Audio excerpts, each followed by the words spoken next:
তোরা বলিস কি করে রে? না না, মানে তোদের মাথায় এলো কি করে কথাটা? তোদের লজ্জা করলো না রে কথাটা বলতে? হ্যাঁ রে, 15ই আগস্ট তোরা ছুটি চাস কোন মুখে বলতো? 15ই আগস্ট কি ছুটি নেওয়ার দিন? এই কারণের জন্যই কি আমাদের বীর বিপ্লবীরা তাদের প্রাণ দিয়েছিলেন?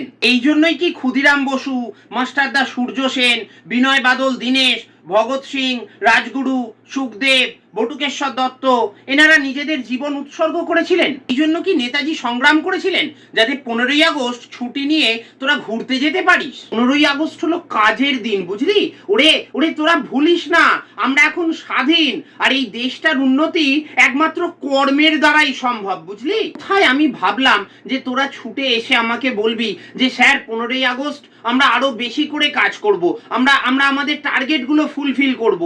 ওরে ওরে, ভুলিস না দেশটা যে এখন তোদের হাতে রে। দেখছিস তো কত সমস্যা বলতো আমাদের দেশে? কেন জানিস? কারণ আমাদের দেশের ওয়ার্ক কালচারটা তোরা নষ্ট করে ফেলেছিস বলে।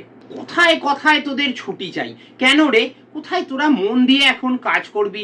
ওরে ওরে, দেশের মতন অফিসটাকেও ভালোবাসতে শেখ। দেশের সব অফিসগুলো যদি উন্নতি করে, যদি যদি সব এমপ্লয়িরা তাদের টার্গেট ফুলফিল করতে পারে, তাহলে দেশটা অবশ্যই করে এগোবে বলে আমি মনে করি। আর সঞ্জয়, তুই তুই তো এত সিনিয়র, তুই তো এদের টিম লিডার রে, তুই কি করে চলে এলি এদের সাথে ছুটি চাইতে? তোর উপর যে আমি কত ভরসা করি সেটা কি তুই জানিস না?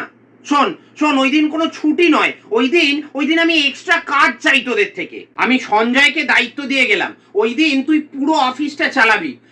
আমি আসলে আসতে পারবো না ওই দিন, মানে তোদের বৌদি আবার একটু বায়না করেছে, একটু মন্দারমণি যাচ্ছি তোদের বৌদিকে নিয়ে।